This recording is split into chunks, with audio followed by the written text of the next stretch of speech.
Bonjour à tous, on se retrouve pour un petit diaporama sur les travaux effectués sur la grange entre fin 2020 et 2021. Donc, ça sera un diaporama avec des explications orales de ce qui a été fait, grosso modo, pour comprendre ce que j'ai voulu faire. Donc là, on se retrouve le 29 octobre 2020. Donc en fait, là, on a la façade ouest de la grange, où on voit un certain nombre de désordres, donc euh, en partie dû à des défauts de toiture et des infiltrations. Voilà, donc là on peut voir tout le long une sacrée fissure, puis bon, des plus petites mais qui ont moins de conséquences, mais celle qui est ici, elle est plutôt pas mal.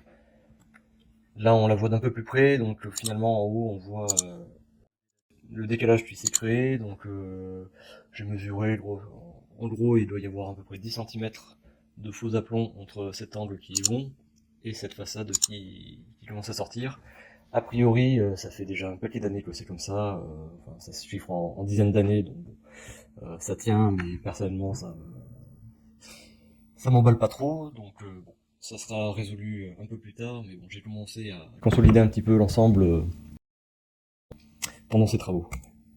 Là, on voit la photo, donc on voit le décalage et le bombé qui est assez faible en bas, mais qui devient très prononcé au niveau du fêtage de cette façade. Là, c'est vu de l'intérieur, donc là, c'est la façade avec la fissure qu'on retrouve donc ici, d'un peu plus près. Donc bon, là, on voit que qu'on a le ciel, qu'on voit le ciel à travers. Ça a été colmaté avec un peu de ciment à une époque, mais bon, évidemment, ça servait pas à grand chose à part enlever les courants d'air. Là, c'est en faisant un 360, donc là, c'est les autres soucis de la grange. Donc on voit que la toiture est complètement, pas complètement, mais partiellement tombée. Là, en fait, c'est cette ferme-là qui a cédé ici et qui se retrouve donc par terre à ce niveau-là, qui a emporté une partie de toit.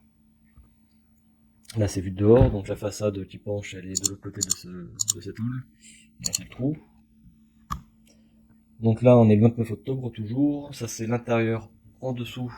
Ça, c'est la façade qui a le problème de fissure, et donc c'est le niveau inférieur, les fenêtres d'en bas.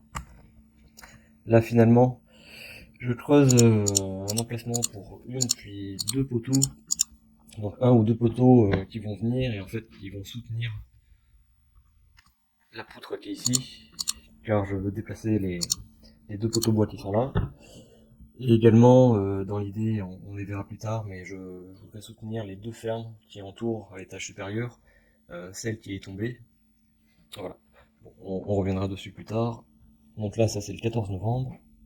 Le 27 novembre, je ramène un peu des fournitures, donc un peu de ferraillage. J'achète une bétonnière. Donc, évidemment, tout seul, système D pour la descendre, donc je me sers de la traverse du camion en levant la benne pour la poser par terre. Là, hop, je mets en place des ferraillages, je commence à caler tout ça pour pouvoir couler. Hop, un peu de béton. Ça, c'est sûrement ça, c'est le deuxième poteau, donc qui est plus au centre de la grange. Donc là, on est le 28 janvier 2021 à ce moment-là. Là, j'évacue un petit peu du fourrage qui est encore sur le plancher supérieur de la grange. Enfin, c'est de la paille même pour être précis. Là, je continue à monter les deux poteaux avec un petit parement brique pierre autour. Bon, on voit que la pièce est très humide évidemment, vu qu'il manque le toit et que le plancher intermédiaire, il est percé en très mauvais état. Là, nous sommes le long de la façade qui a la fissure. Donc là, je vais couler une semelle en béton armé avec un tirant ici pour, on va dire, faire un tirant sur cette semelle. Voilà. Donc là, on revoit dans l'autre sens. Là, c'est le poteau, ça c'est le poteau le plus près de la façade. Donc en fait, ça va chaîner ensemble tout cela. Hop, bon, là, je devais continuer le ferraillage. Vu de loin, donc là, c'est toujours le fameux mur. Là, c'est le premier poteau. Et ça, c'est le deuxième qui est chaîné avec la fondation. Et en fait, là, l'idée, c'est de remonter en béton armé. Donc une semelle ici, un poteau là qui viendra soutenir le dos de cette poutre et qui continuera, qui sera coupé plus court et qui continuera jusqu'au fêtage. Ici, je vais reprendre les deux angles de la grange en faisant des scellements chimiques de façon régulière dans les grosses pierres. Et ici, pareil, sauf qu'au bout d'un moment, je vais devoir me désolidariser du mur, vu qu'il penche. Bon, le but, c'est pas de le consolider vraiment.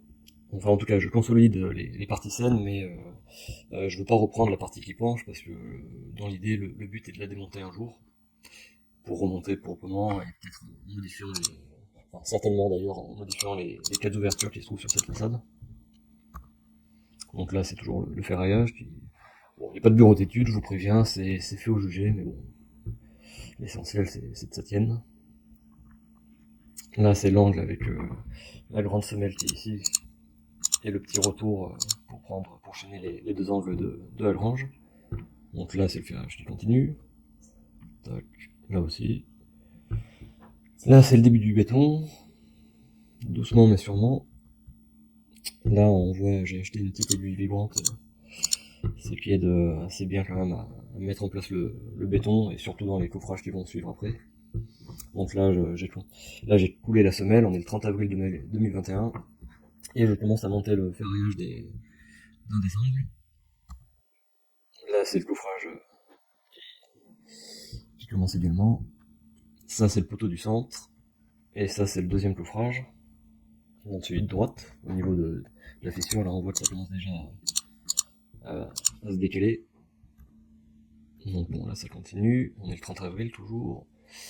Le 13 mai, j'ai coulé cette première partie, et là je viens de poser le coffrage pour la suite. Idem pour les autres, le poteau et l'autre côté. Là je commence également le coffrage du poteau le plus près de cette semelle. Donc là je l'ai rempli. Je monte également un étage supérieur au deuxième poteau le plus au centre de la pièce. Là, le 14 mai, j'ai encore remonté d'un étage celui de ce poteau-là. On voit que le béton est fouet, mais bon, ça tient de toute façon. Pour l'instant, il n'y a aucune charge dessus. Donc, vu dans l'autre sens, on voit donc les deux poteaux, celui le plus près et celui au centre de la pièce. Là, on continue, 14 mai, je monte le coffrage de l'angle. Là aussi, je commence à me rapprocher du plancher. Là, je continue le ferraillage. Idem.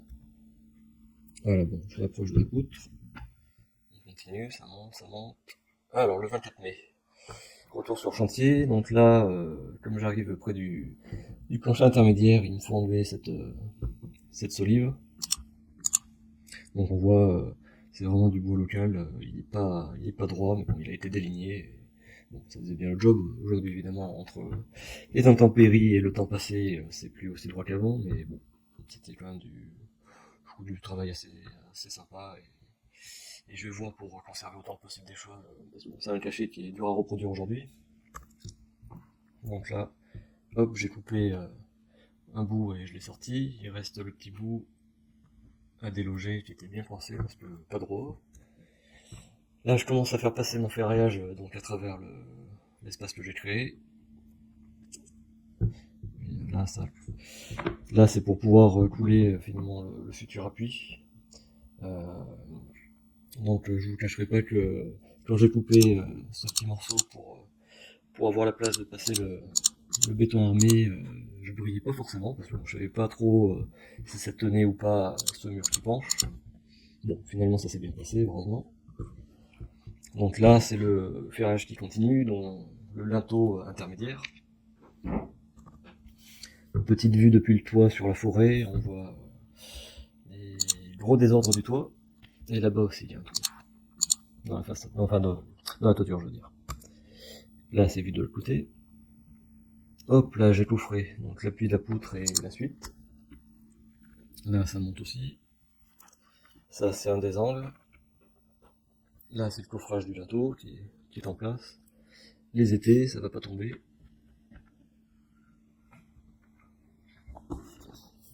Donc là,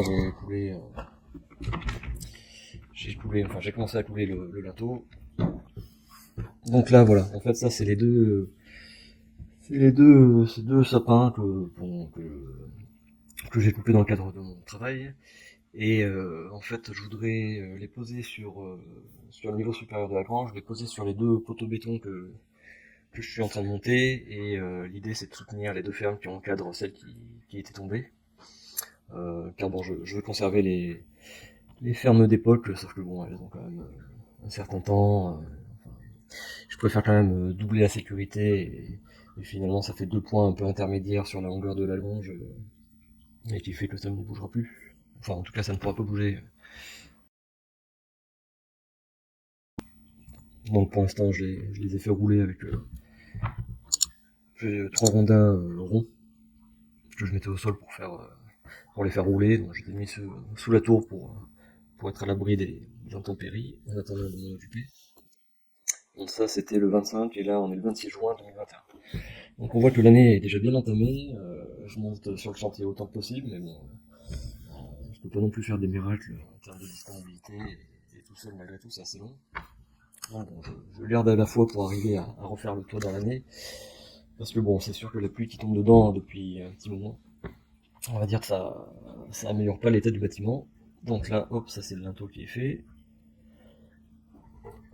Alors là, bon, on a sauté beaucoup de photos, je sais pas ce que j'ai fait.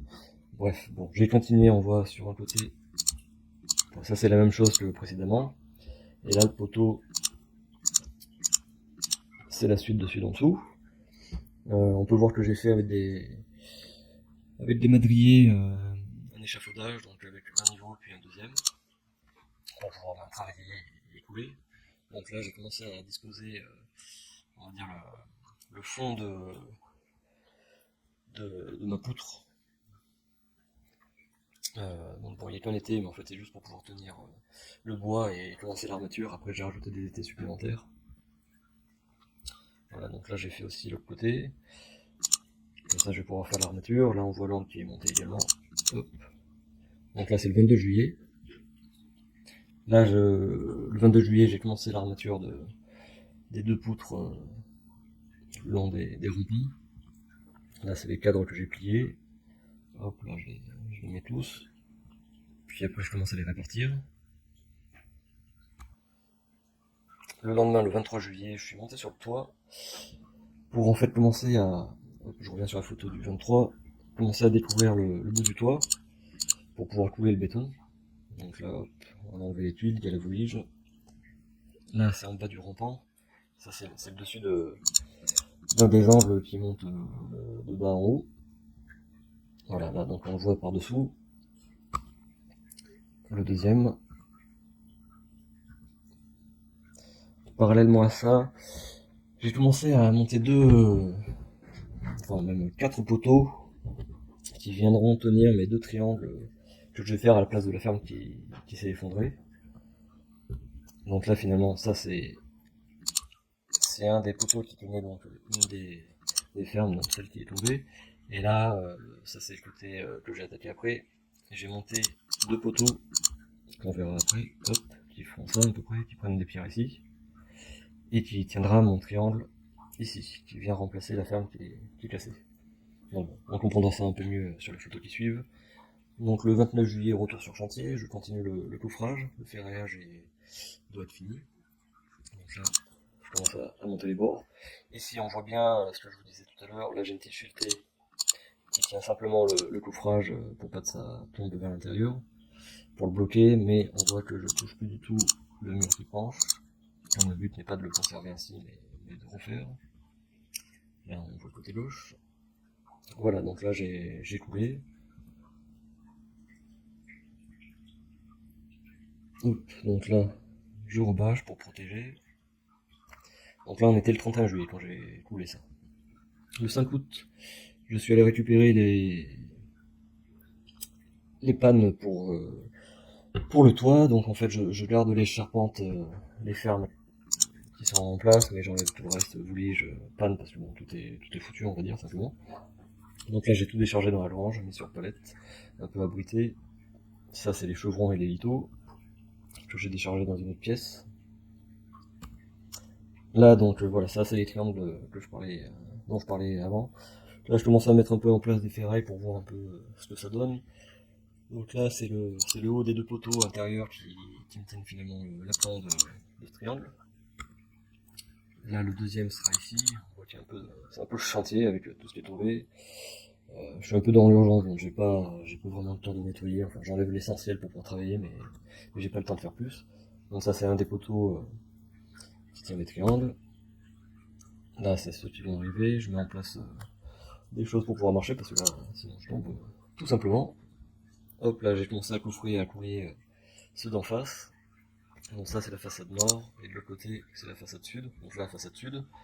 Ici, il va y avoir deux ouvertures triangulaires. Donc là, bon, je commence à caler les coffrages, les ferrailllages, je vais les compléter ensuite. Dans le côté nord, ça continue à monter. Hop, le petit passage pour accéder à l'échafaudage pour pouvoir travailler un peu plus haut. On voit qu'il y a des trucs partout. Forcément, ça a pris pas mal de temps. Donc la vue de dehors, donc façade sud, le coffrage est fini. Et là, c'est celui qui fait le côté. Là, depuis l'échafaudage. Là, c'est en train de sécher tranquillement. Hop, voilà, ça continue. Ici, un petit chaînage périphérique à ce niveau-là. Donc ici, je manque des moellons parce qu'il sera plein, ce triangle. Donc là, ça monte, ça monte. Là, je coffre, là, je coule mon triangle côté sud. Voilà, c'est plein. Celui côté nord, qui monte aussi doucement. Hop, voilà, les moellons sont faits. Maintenant, on va falloir coffrer pour pouvoir couler les ferrailles. Les ferraillages, je suis pas du métier, c'est pas du grand art, mais bon, à mon avis, avant que ça bouge, il va se passer du temps. Donc là, hop, c'est coffré, c'est coulé. Hop, donc le premier avant et le deuxième, et on est le 17 août 2021. Hop, c'est parti pour le séchage. Pour ça, je vais pouvoir passer au toit. Donc là, le 18 août, je commence à enlever un peu les tuiles, mais c'est pour savoir un peu comment je vais procéder surtout. Même si j'ai déjà une petite idée.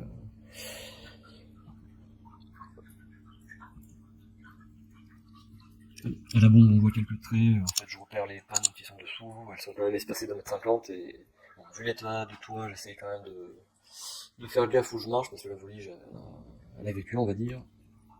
Donc là, j'attaque vraiment le toit à part entière.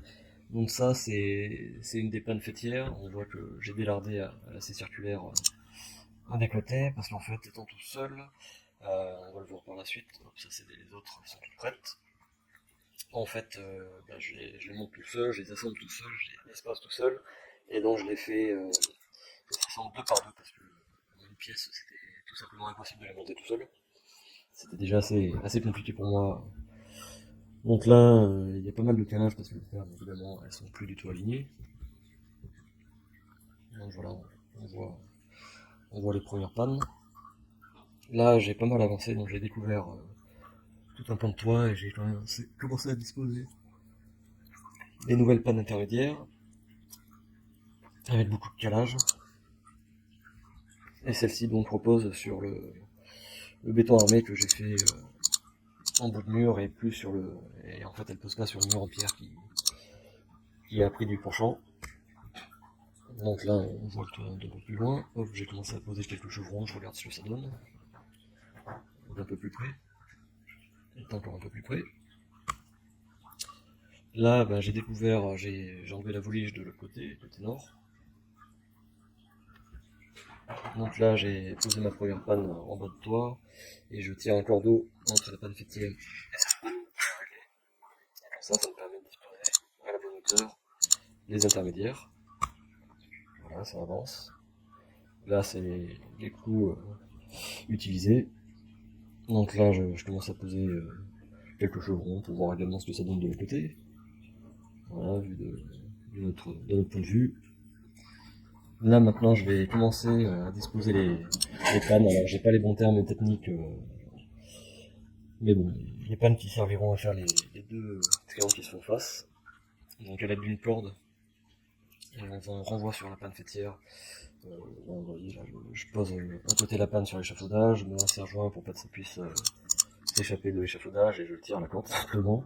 Je vais pas vous cacher que c'était un peu galère et pas forcément simple, parce que mine de rien, la panne fêtière, elle est à pas loin de 5 mètres. Donc, tout seul, ça se fait, mais j'étais bien content d'avoir fini. Donc là, vu de l'autre côté, hop, donc là, elle est arrivée en haut, assemblée, hop, là-dessus. Là, on voit le beau temps qui fait le 25 août, une bonne averse avec un orage. C'est pas grave, ça a déjà fini, ça a séché. Il est 20h30 et j'ai pu poser la deuxième. Le lendemain, à 11h, j'ai posé les deux autres qui font face. Voilà ce que ça donne d'un peu plus loin. Là, maintenant, je continue, donc là, c'est la partie déjà faite. Et là, c'est le côté est à faire. Donc, je découvre et je replace les pannes. Bon, c'est toujours un peu la même chose. Hop, on monte, on monte. Vue de dehors. Là, c'est le bout de toit qui restait, que j'ai fini d'écouler. Là, j'ai mis en place, moi j'ai appelé ça une muralière. J'ai peint les emplacements, donc c'est là-dessus que mes pannes vont reposer. Je vais pas les sceller dans le mur en pierre, il me semble que c'est mieux. Donc je vais pas vous cacher que j'ai aussi pas mal galéré pour ça, entre les scellements à faire, tenir les pannes, c'est du, je sais même plus, c'est du 6-20, malgré tout, c'est lourd dans ces longueurs. Tenir, visser, viser, tout ça en étant tout seul et en haut d'une échelle, j'ai bien galéré, mais j'y suis arrivé. Pour preuve, voilà l'ensemble. Donc là, je continue le montage, hop hop hop, ça monte. La mise en place de la panne fêtière là-dessus, je pense que c'était le moment le plus dur, je sais pas pourquoi spécialement là, mais le fait qu'il y ait le mur ici, pour glisser, euh, pour glisser ça, c'était vraiment la galère. J'y suis arrivé, pas eu de bobo. Voilà, d'un peu plus loin. Là, un petit coup sur le pouce, ça fait plaisir. Le 27 août. Le 28 août 2021, j'ai commencé à poser pas mal de chevrons. Voilà, de dedans. De dedans. Hop, ça continue, ça continue. Donc là, on est toujours le 28 août. J'en ai encore posé pas mal. Je commence également à poser le pare-pluie, donc ne vous inquiétez pas, je l'ai bien mis dans le bon sens. C'est la première fois que j'en pose, en étant tout seul, je me suis dit, je vais commencer par le haut et superposer quand même de la bonne façon, c'est-à-dire les laits qui sont au-dessus, dans la pente, elles sont au-dessus de celles qui est dessous, évidemment, pour l'écoulement de l'eau. Bon, pour le premier pan, j'ai commencé à poser par le haut, mais en fait, c'était bien plus galère, donc j'ai posé par le bas, on va dire pose classique pour la suite. Donc là, je dispose. Donc on voit bien que celle de dessous passe en dessous de celle de dessus. Idem ici. Donc là, je tire ici, je laisse en attente. Voilà, c'est vue du toit, côté nord. Voilà, là, on voit un peu le toit, hop hop hop. Voilà, le 3 septembre, j'en suis là, je me suis vraiment dépêché. Voilà, donc là, avec le jour, au retour sur le chantier. Donc là, je commence à poser les fêtières des deux triangles. Donc là, ainsi que les panneaux intermédiaires. Voilà, il y a les trois. Je fais pareil de l'autre côté. Là également, je fais les longueurs de panne qui ne sont pas, parce que là c'était des longueurs entières ici. Et je n'avais pas encore disposé celle-ci. Donc je pouvais pas aller jusque là. Voilà, donc je continue. Tac. Là j'ai posé les deux premiers chevrons ici. Là c'est les découpes des chevrons à leur arrivée au niveau de. Ça ne voit pas ici. De la panne qui fait l'anneau entre les deux toits. Voilà. Le 5 septembre, je continue, je pose les chevrons. On continue, on continue. Voilà, ça avance, on voit l'ancienne ferme qui est encore debout, mais pété, qui est au milieu. Ça continue. Hop. Le 5 septembre, au soir, les jolies couleurs du coucher, c'est joli. Là, on voit les découpes dont je parlais précédemment sur les chevrons. Plus de dessus. Là, je cale entre les chevrons, en bas de pente.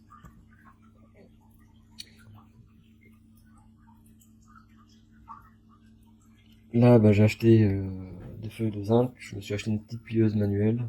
Donc bon, j'ai jamais fait ça non plus. Donc là, je fais mes premières, je crois qu'on appelle ça des solins, des portes solins. C'est fait manuellement, c'est un peu, c'est quand même physique mine de rien, faire ces pliages. Donc là, c'est là où ça rejoint une façade. Voilà, donc là, il est fini. Donc je disais une bêtise précédemment, quand j'ai fini à la nuit, c'était le 8 septembre, c'était ce soir-là. En fait, oui, je voulais surtout couvrir les triangles, il n'y avait pas de pare-pluie. Donc là, on est à 21h12. Et là, c'est une photo à 1h14 du matin, quand j'avais fini de poser. Donc on voit qu'il y a des rats qui pendouillent, mais ça, c'était pas grave. Et du coup, après, j'ai pris la route pour rejoindre la petite femme dans la Drôme. Donc là, c'est le pillage. C'est le pillage de l'autre côté des solins qui rejoignent le toit. Donc je vois mes petites plieuses manuelles. Et finalement, j'ai trouvé un fournisseur de tôle de zinc qui met à disposition une cisaille, une plieuse et on appelle ça, on appelle ça comment, une petite rouleuse, vous savez, pour faire les petits ronds, comme pour le chenot par exemple. Donc là, j'ai fait mes nœuds pour les triangles. C'est bien plus rapide quand même. Le 24 septembre 21, je reçois les tuiles. Donc elles sont devant la maison parce que le camion ne peut pas passer sous la tour. Et donc la grange, elle est de l'autre côté. Enfin, on voit le mur ici, elle est tout là-bas. Donc là, c'est le complément de tuiles qui n'avait pas pu être livré sur le même transport, que je suis allé chercher. Le 26 septembre, je commence à poser les tuiles. Bon, j'ai pas de photo de la pose des gouttières, donc là c'est des gouttières nantaises ou avreuses, je sais même plus, j'ai oublié le terme. Et du coup, bon, on voit que là, elle y est pas, il y a le doublé en zinc que j'ai fait, donc là, bah, c'est peut-être une bordureuse, l'outil chez le professionnel. Donc là, avec un petit rond en bas, et après la gouttière, je la pose dessus. On voit aussi les débuts des noms que j'ai fait là-bas. Donc là, je continue à poser les tuiles. Ça avance, ça c'est ma femme qui m'a rejoint le 27 septembre sur place, une petite photo de moi qui pose des tuiles. Pareil. Alors, 1er octobre, on en est là. Toujours des tuiles, donc pour monter les tuiles, je prends la brouette déjà depuis l'avant de la maison juste ici, et après ben, je les monte 3 par 3 par l'échelle. Je vide un peu plus loin le stop de tuiles. Donc là, le 1er octobre, j'ai pas mal monté sur ce pan. Je commence aussi le triangle le 2 octobre, je vois un peu comment ça tombe. Voilà, ça se poursuit. Le 9 octobre, retour sur chantier, donc là je pose un peu plus de voliges, je commence à voir comment tout ça va tomber ensemble. Hop, ça continue. Là, c'est le gouttière côté nord qui sera pas visible, c'est une gouttière ronde tout bête. Donc le 9 octobre, voilà, on en est là. Donc ça, c'est la gouttière côté sud visible. Là, je continue à poser les lithos contre lithos. Là, j'ai posé le 17 octobre, j'ai posé pas mal de tuiles. J'ai dû faire les deux versants du triangle et ce pas là. Vue depuis le toit. Voilà, c'est ce qu'on voit. Bon, là, je sais pas encore exactement comment tout ça va tomber ensemble, mais là, je commence à le côté nord. Donc le toit est pas droit, donc ça fonctionne pas trop mal au final. Hop, les tuiles s'assemblent. Là, c'est côté ouest, là où il y a le mur qui penche. Le 1er novembre, j'en suis là, donc il me reste que les fêtages à mettre. Et un petit détail ici qu'on verra plus tard. Voilà, donc là, je pose les bandes d'étanchéité ventilées. Là, on voit que en fait, j'avais commencé à faire une vague parce que je pensais que ça allait passer, mais en fait, pas du tout. C'est pas des cas. Donc, le week-end qui a suivi, enfin, le prochain week-end où je suis monté, je suis venu avec un couloir que j'ai plié dans le magasin où je me fournis pour rattraper l'angle qui est pas bon. Donc voilà, là j'ai posé les cloisons ventilées. Hop, on est toujours le 1er novembre, petite photo de tour. Hop, voilà, donc le 20 novembre, j'ai pas pu remonter avant. Là, c'est le couloir en zinc que j'ai plié. Là, c'est les tuiles fêtières avec la rencontre. Voilà, là, je suis en train de poser mon couloir. avec les petites pinces à zinc, j'essaie de faire les choses comme il faut. Je suis complètement amateur, c'est la première fois que je fais tout ça, mais bon, on essaie de faire les choses au mieux. Voilà, donc ça se présente comme ça. Bon, c'est pas parfait, on voit que ça tourne un peu, et je pourrais toujours un peu les ajuster, mais bon, voilà. L'essentiel c'est que ce soit étanche. Et voilà, je crois que c'est la dernière photo. Donc le 20 novembre, on peut dire que j'ai fini ce toit le 20 novembre 2021. Voilà, je vous remercie.